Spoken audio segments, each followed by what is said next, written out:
tricky one from a few years ago now, and let's just work this problem through. So we've got a function here, f of x, okay, and what's happening to f of x is it's got a line going through it. That straight line has points A, B, and C on it, and the coordinates of those points is negative p, or the x values anyway, is negative p, 0, and p. So if you want to imagine it, this is negative p over here, this is 0, and this one here is p. All right, let's have a look at where this is going. All right, show that f of negative p plus f of p on 2 is f of 0.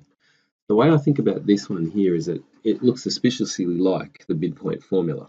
Okay, so what we'd be doing here is, remember, this is a y value, this is another y value, over 2 produces the y value of the midpoint.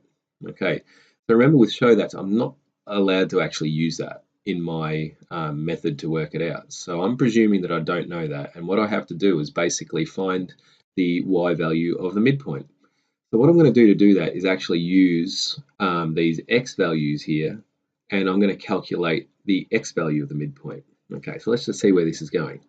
Right, so the x value of the midpoint will be negative p plus p all over 2 equals 0 over 2, which is 0. So that is the x value of the midpoint. All right, so now what I need to do is to list the coordinates of the midpoint. I've got 0, and what I need to do is put 0 into the function. Well, our function is f of x, so let's put 0 into f of x. That would be f of 0. And what you'll note there is that's what we have obtained. So we've shown that the y midpoint is f of 0. All right, so now the next thing we have to do is this pretty tricky problem here. So they've said that p is an actual value now, p is 1. So let's have a look at what that would look like on the graphs. That'd be negative 1, 0, and 1. All right, let f of x equal this, where a, b, and c, and d are real constants. And what they want us to do is show that this b value is 0. Okay, so again, I'm not allowed to use that. I have to kind of ignore that information and do something, and what should happen at the end of this is that b works out to be 0. So let's just see what happens. Okay, so a couple of things that I'm going to note is that I think this will have something to do with this idea here. Okay, that something to do with f of 0 and things like that. I think this is going to come into play, and that's how these questions will link up. So the first thing I'm going to note is that f of 0 is equal to, when I bang 0 into here, cancels, cancels, cancels, or 0, 0, 0, leaving us with d. So d is f of 0. All right, now I'm going to put 1 in as well. So p is 1, so I'm going to do that, which is a plus b plus c plus d. Okay, all of those become 1s. One lot of the variable there is just the variable. F of negative 1 is equal to negative 1 cubed is negative 1. That's going to be negative a squared, so it's still positive. It's odd, or it's power 1, so that's negative c plus d. Okay, so now what I'm going to do is try something out. Okay, so I know that previously f of negative p plus f of p on 2 is equal to f of 0. So I'm going to try a similar thing with this and say that f of 1 plus f of negative 1 on 2 is the same as, and I'm going to add these together. Right, so that's going to be, the a's are going to cancel out when I add them. I'm going to get 2b. The c's are going to cancel out when I add them, and I'm going to do plus 2d. That's over 2. Okay, so what's going to happen is, let's just factorize that. They cancel out, leaving us with b plus d.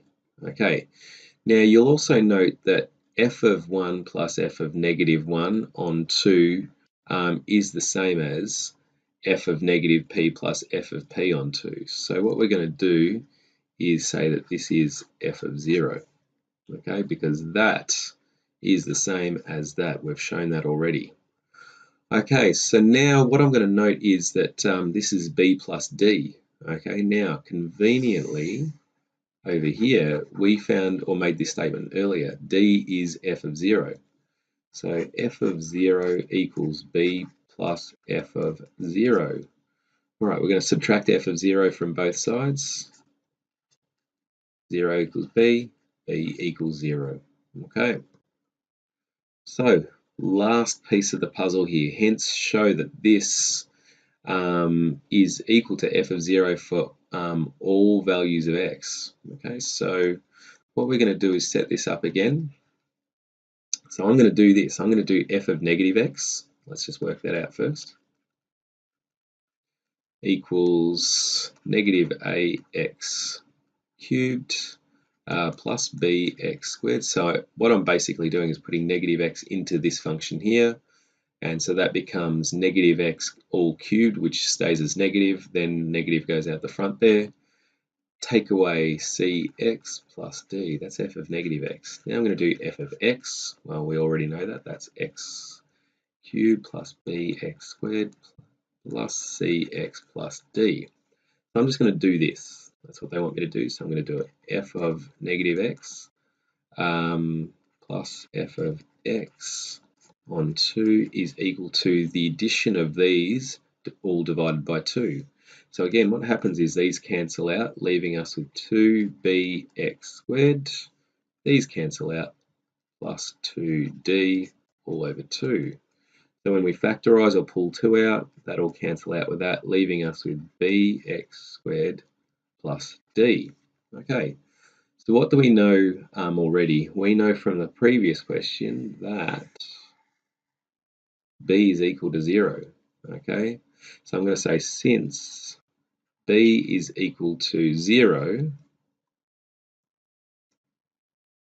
then what we've got is 0 multiplied by x squared is 0 plus d, or just d, and we already know that d is f of 0. So we've got f of 0 is equal to that, so I'm just going to summarize that.